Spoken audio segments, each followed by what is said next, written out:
بسم اللہ الرحمن الرحیم۔ السلام علیکم ورحمۃ اللہ وبرکاتہ۔ جن کے حوصلے بلند ہوں وہ کبھی ہار نہیں سکتے، حالات چاہے کیسے بھی ہوں وہ پہاڑ کو چیر کر راستہ بنا لیتے ہیں۔ ابو جان میں پہلی پوزیشن پر آیا ہوں، یہ دیکھو مجھے اسکول والوں نے کپ دیا ہے۔ ہاشم بہت خوش تھا۔ باپ رکشہ چلاتا تھا، بالکل ان پڑھ، اپنا نام بھی لکھنا نہیں جانتا تھا۔ باپ مسکرانے لگا، ہاشم کے کندھے پر ہاتھ رکھا، تھپکی دی، جا اپنی ماں کو بھی جا کر بتا۔ ماں کو آواز دی لیکن امی ابھی تک گھر ہی نہیں آئیں۔ ہاشم کی ماں ایک ہسپتال میں صفائی ستھرائی کا کام کرتی تھی۔ ماں گھر آئی، ہاشم دوڑ کر ماں سے لپٹ گیا، امی میں پہلی پوزیشن پر آیا ہوں۔ ماں بہت خوش ہوئی، دعائیں دینے لگی۔ ہاشم پڑھائی کے لحاظ سے بہت قابل تھا، یوں کہہ لیں کہ وہ کم عمری میں بڑی بڑی باتیں کرنے لگا تھا، لیکن اسے سرکاری اسکول میں اس معیار کی تعلیم نہیں مل رہی تھی جیسا کہ وہ چاہتا تھا۔ اسکول میں وہ دیکھتا ماسٹر صاحب کوئی اتنی فکر نہ کرتے تھے، سرکاری اسکول میں پڑھائی کی ناقص کارکردگی تھی، بچہ پڑھائی کرتا تو ٹھیک، نہ کرے تو ڈنڈے مار دیے، لیکن ہاشم کو ایسے نہیں چلنا تھا۔ اس کی سوچ غلامی سی نہیں تھی۔ ایک دن کہنے لگا، ابو مجھے پرائیویٹ اسکول میں پڑھنا ہے۔ باپ مسکرا کر بولا کہ بیٹا ہم غریب لوگ ہیں، نہیں پڑھا سکتے اتنے مہنگے اسکول میں، لیکن ہاشم بضد تھا، اور جس اسکول میں پڑھنے کی بات کر رہا تھا اس اسکول میں تو شہر کے نامور امیروں، تاجروں اور وزیروں، مشیروں کے بچے پڑھتے تھے۔ ہاشم اسی اسکول میں پڑھنا چاہتا تھا، لیکن کیسے؟ باپ تو رکشہ چلاتا تھا اور ماں ہسپتال میں خاکروب تھی۔ باپ سے بار بار ضد کرتا، مجھے اسی اسکول میں داخل کروائیں۔ باپ نے سوچا میرے بیٹے کی تعریفیں سب کرتے ہیں، میرا بیٹا قابل ہے، ذہین ہے، اور انشاءاللہ پڑھ لکھ کر بڑا انسان بنے گا۔ کون باپ اپنی اولاد کو کامیاب نہیں دیکھنا چاہتا؟ باپ نے کچھ پیسے جمع کر رکھے تھے۔ ہاشم 8ویں جماعت پاس کر چکا تھا، اب میٹرک وہ اسی اسکول سے پاس کرنا چاہتا تھا۔ 8ویں جماعت میں اس نے ضلع بھر میں ٹاپ کیا تھا۔ باپ ہاشم کو لیے اس امیر لوگوں کی اسکول پہنچ گیا۔ سیکیورٹی گارڈ نے پوچھا کہ کہاں جانا ہے بابا جی؟ وہاں بڑی بڑی کاریں تھی، ہاشم کے بابا نے رکشہ پارک کیا، سب حیرت سے دیکھ رہے تھے۔ سیکیورٹی گارڈ نے پوچھا کہ کہاں جانا ہے؟ تو بابا آہستہ سے بولے کہ میں نے اپنے پتر کا داخلہ کروانا ہے۔ سیکیورٹی گارڈ نے ہاشم اور اس کے بابا کی جانب دیکھا اور مسکرا کر بولا، بابا جی لگتا ہے کہ آپ غلط اسکول آئے ہو، یہاں آپ کا بچہ نہیں پڑھ سکے گا۔ خیر سیکیورٹی گارڈ نے اندر بھیج دیا۔ اسکول اندر سے کسی پارک سے کم نہ تھا، خوبصورتی، صفائی ستھرائی، ہاشم بہت متاثر ہوا۔ جب پرنسپل نے بلایا تو بابا پرانے سے کپڑے پہنے ہاشم کا ہاتھ تھامے آفس میں داخل ہوئے۔ پرنسپل میڈم حیرت سے دیکھنے لگیں، بیٹھ جائیں جی بزرگوں، کیسے آنا ہوا؟ ہاشم کے ابو ایسا سے بولے کہ میڈم جی میں اپنے پتر کا داخلہ اس اسکول میں کروانا چاہتا ہوں۔ میڈم مسکرانے لگیں، بھائی صاحب آپ کیا جاب کرتے ہیں؟ کام کاج کیا ہے آپ کا؟ بابا ایسا سے بولے، میرا نام بشیر ہے، میں رکشہ چلاتا ہوں، اور یہ میرا پتر ہاشم جو پڑھائی میں بہت تیز ہے، اس کا خواب اس اسکول میں پڑھنا ہے۔ میڈم مسکرا کر بولیں، آپ اس اسکول کے بارے میں جانتے ہیں کیا؟ بشیر ایسا سے بولا، میڈم جی بس اتنا جانتا ہوں، یہاں پڑھنے والے بچے کامیاب ہوتے ہیں۔ میڈم بولی، اس کے علاوہ آپ کیا جانتے ہیں؟ بشیر چپ ہو گیا۔ میڈم نے ایسا سے بتایا، یہاں کے ایڈمیشن فیس 1 لاکھ روپے ہے، اور پھر سالانہ فیس 4 لاکھ روپے، کیا آپ اتنی فیس ادا کر سکتے ہیں؟ بشیر نے سر جھکا لیا، میڈم آپ میرے پتر کو داخلہ دے دیں، میں فیس کا انتظام کر لوں گا۔ میڈم شبیر کی جانب دیکھ کر بولی، کل آپ کے بیٹے کا انٹرویو کیا جائے گا، جس کے بعد فیصلہ کریں گے کہ داخلہ دینا ہے یا نہیں۔ آپ ابھی جائیں، اتنے میں وائس پرنسپل آیا۔ کون تھا یہ؟ میڈم نے بتایا کہ رکشہ چلاتا ہے، کہتا ہے اپنے بیٹے کو یہاں پڑھانا چاہتا ہے۔ وائس پرنسپل کہکا لگا کر ہنسا۔ کیسے کیسے لوگ ہیں دنیا میں، آٹو والا اب اپنے بیٹے کو یہاں پڑھائے گا۔ ویسے بھی اسکول کا اصول ہے کہ کوئی غریب بچہ یہاں نہیں پڑھ سکتا، یہ اسکول صرف امیروں کا ہے۔ کسی چائے والے کا، تندور والے کا، رکشے والے کا بچہ یہاں نہیں پڑھ سکتا۔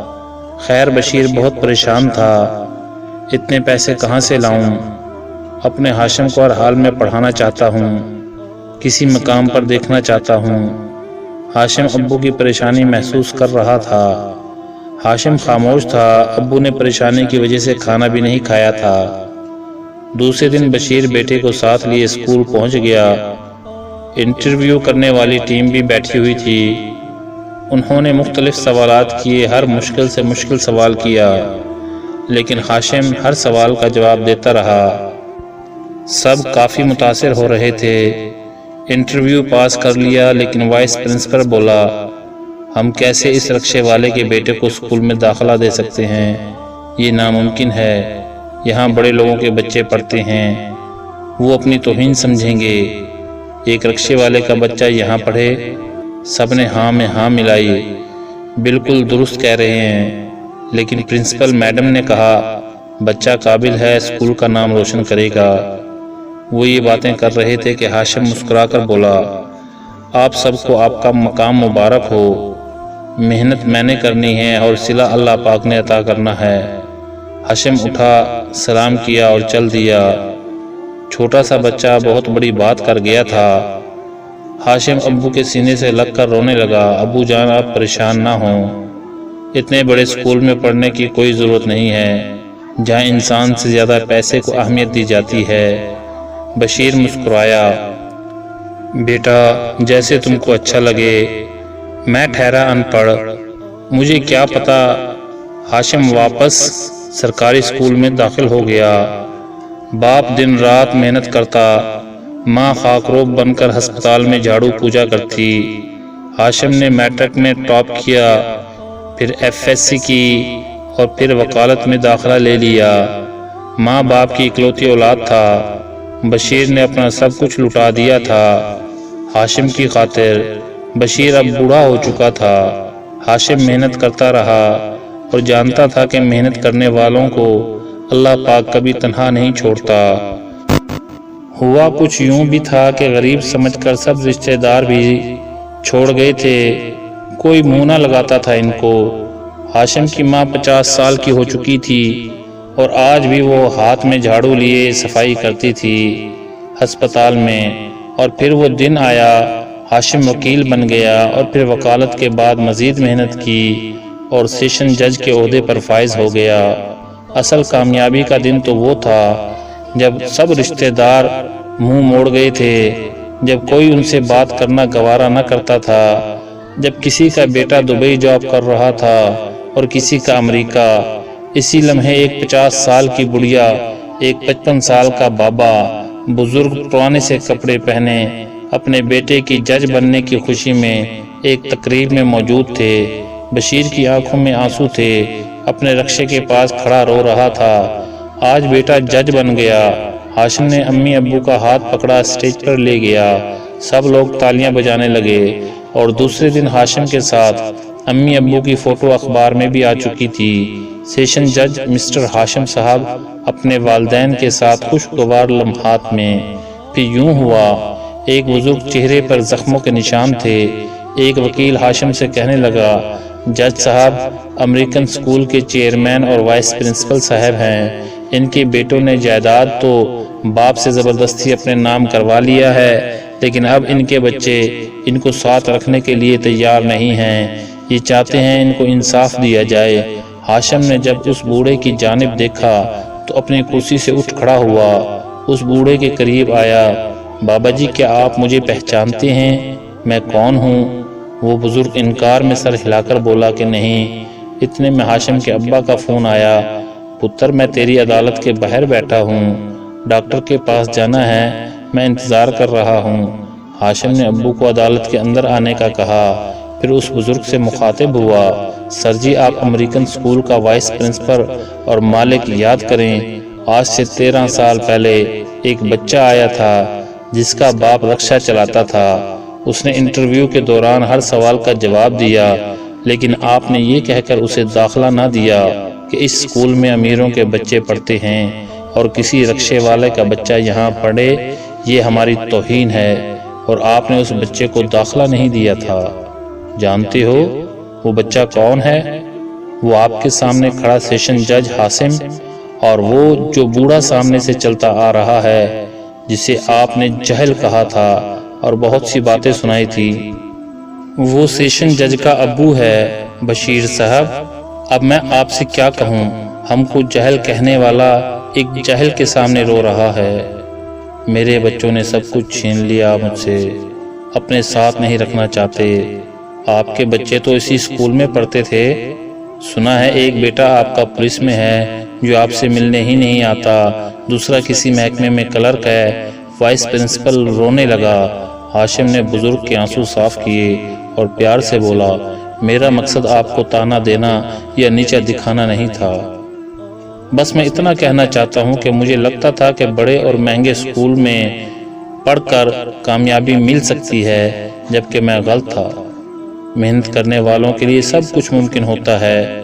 میرے ابو میری امی ساری زندگی محنت کرتے رہے، سب لوگ ہمارا ساتھ چھوڑ گئے، ہماری غریبی کا مذاق اڑایا گیا، مجھے غربت کی وجہ سے اچھے اسکول میں داخلہ نہ ملا، میں اپنی منزل کی جانب رواں رہا، میں نے رات دن محنت کی، میں نے کبھی ہار نہیں مانی، میں حالات سے لڑتا رہا اور اللہ نے میری محنت کا صلہ دیا، اور آج میں اللہ کے حکم سے سیشن جج ہوں۔ کیا فرق پڑتا ہے آپ سرکاری اسکول میں پڑھ رہے ہیں یا کسی مہنگے انگلش میڈیم میں؟ پڑھنا آپ کو ہے، محنت آپ نے کرنی ہے۔ وائس پرنسپل جو آج اولاد کے ہاتھوں خوار ہو رہا تھا، اسے اپنی غلطی پر شرمندگی تھی۔ میں اپنی اولاد کو انگلش کلچر سکھاتے سکھاتے انسانیت سکھانا بھول گیا تھا۔ حالات کیسے بھی ہوں، کوئی آپ کے بارے میں کچھ بھی سوچیں، سب ساتھ چھوڑ جائیں، پھر بھی خود کو مضبوط رکھو اور کامیاب ہو کر سب کو بتا دو، اللہ ساتھ ہو تو کوئی برا نہیں کر سکتا۔ اگر آپ کو ہماری آج کی ویڈیو اچھی لگی ہے تو لائک اور شیئر ضرور کر لیں، اور جنہوں نے ابھی تک ہمارا چینل سبسکرائب نہیں کیا ضرور سبسکرائب کر لیں۔ والسلام ورحمۃ اللہ وبرکاتہ۔